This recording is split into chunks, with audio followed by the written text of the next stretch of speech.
Brian, friends. have you ever, friend, countryman of mine, have you ever seen a skunk chase a deer? No, that'd be a new one. I am sending you a video.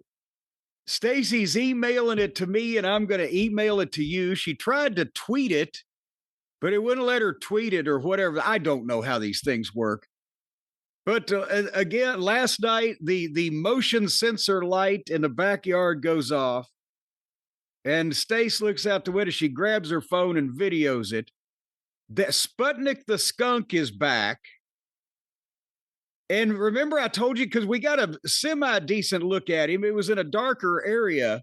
But I said he's got a lot of white on him. Turns out this skunk, from toe to tip of tail, has got to be 3 feet long easily. It's a big-ass skunk. And its whole head is white, a big white stripe going down its back, and its whole tail is white. It's more of a white skunk than it is. The black is on the underneath. I have never seen a skunk like this in my life, and it is facing off with one of the deer, one of the Bundy family. And I think it's one of the little ones, I believe. There was none of the others around for reference, and it was still dark.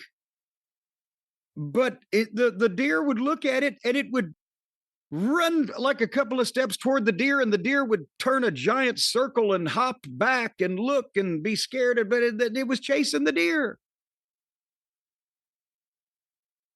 Did it Well, spray? I see that you... Did it spray? It's a notorious and infamous skunk spray? No, because it was just advancing and was not being threatened because the deer was running away from it. It has to turn around. It was advancing head first. It has to turn around to spray.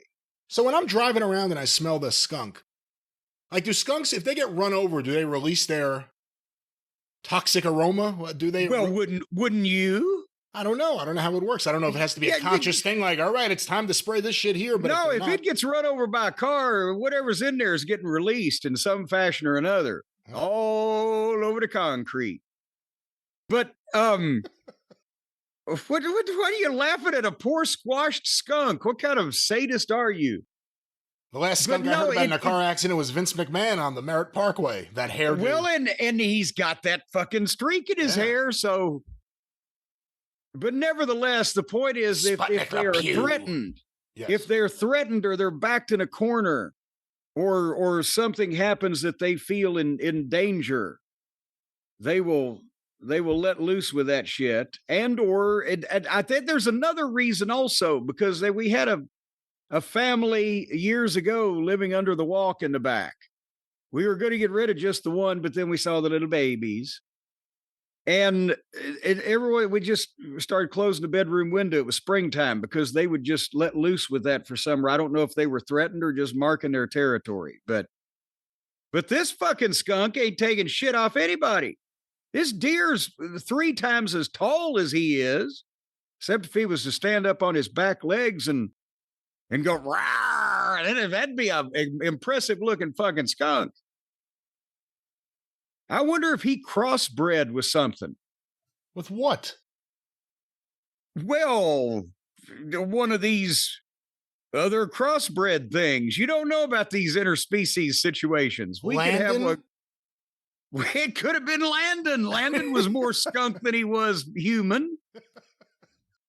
It could be one of these chupacabra things. You know, the other day I was going through some of my files, and there's a Sputnik Monroe file, but next to that there are just various files of various Monroes. And, you know, Flash Monroe without the blonde streak, it's not the same thing. Not the same thing at all. There was Rocket Monroe, there was Flash Monroe. Bubba Monroe was actually Sputnik's son. And he ended up, his greater fame in wrestling was being Jerry Jarrett's limo driver when Jarrett had that limousine. Oh, I didn't know that. Interesting. Yes. Bubba Monroe was he was the driver the night that Jarrett almost put fucking Bill Dundee out and made him right up front. What happened? From running over the people with I may have told the story, but again, we've got so many kids. they had the big 10-man tag team match in Memphis at the Mid-South Coliseum, and the big crowd, and there's there to see the babyface team was Jerry Lawler, Stan and Steve, the Fabulous Ones, Jackie Fargo, and Bill Superstar Dundee. And all I can't remember the Jimmy Hart's first family play, like Ken Patera was probably in on the other heel side, or Ventura may have been in that, whoever the fuck it was. But all the baby faces get to grand entrance. And of course, Lawler, that was probably, I think, a night he might have come out on a horse again. I can't remember what he did. And the Fabs and Fargo came out in Jerry Jarrett's limousine, as they did oftentimes. Dundee wanted to come out riding his motorcycle. And he gets revved up in that long aisleway that they would, down ringside and all the way to the back, that's people have seen in the Mid-South Coliseum footage. It's, to the ring was 100, 125 feet, 150 feet easy, maybe more. I might even be underestimated. My God. And he's going to come out, and as soon as he comes down that aisleway, the people are screaming and rum, and they're playing the song Wipeout, the motorcycle music, right? And as soon as they got to Wipeout, he did. When he got to ringside, the spotlight got in his eyes, and he was going too fast, and he hit fucking spilled Coca-Cola. And all the heels that aren't in the match, including me, are watching from the back, and it looked like that he just went down and slid sideways. And then you see people jump up, and it like, how many did he take out? Oh my God. Jerry Jarrett shit himself in the back. Come to find that a bunch of people jumped up, and I think a few stood on their seats, and he didn't actually mow anybody down, but it looked like a goddamn scene of mayhem, right? For a second. And of course, Lawler and the Fabs are dying laughing. And so they had the match. Nobody got hurt. They had the match. Everything's fine. But Dundee had ridden with Jerry Jarrett down from Hendersonville, from Nashville, in the limousine. And Jerry Jarrett wouldn't let him ride in the back. He made him ride up front with Bubba Monroe. Oh, wow. And they get the story I heard was they got past Jackson. Then it's 1 o'clock in the morning or whatever. And Dundee made Bubba pull over the side of the road, and he got out and he walked back that long stretch limousine, and he starts knocking on the door. Come on, little man, let me in. Come on, I'm sorry. No. He called him Little Man?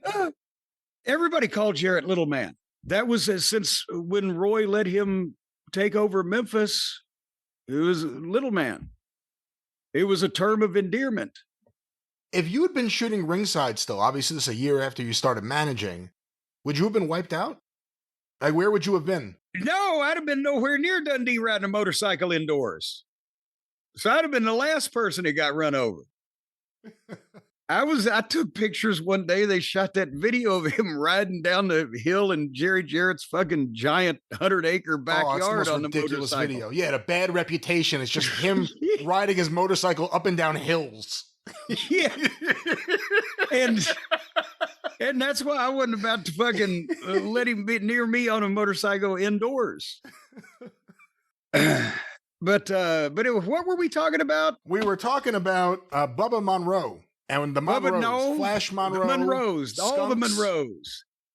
Not the Monroes that work here, the Monroe brothers, Alf and Ralph, but because the family that was spawned by Sputnik, because he was so over, he needed brothers. And really is the most genius name. Marilyn Monroe was in the middle of actually her run as being one of the biggest, most glamorous stars in the world.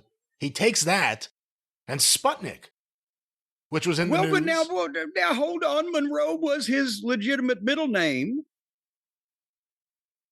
You know that, I didn't know that. I did not know that. No. Roscoe Monroe Brumbaugh. I knew Roscoe Brumbaugh. Did not know Monroe was his actual middle name. Wow.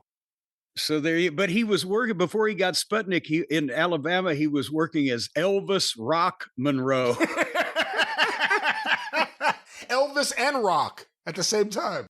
Yes. Well, because Rock from Roscoe, Rock Brumbaugh had been a thing. He went through a variety of names. Many of the fans called him many more. I'm sure there'll be lots more to learn about Sputnik Monroe in the future that we'll let people know about. But yes, a good tease, and it'll be about another week or so, and we'll start making those announcements.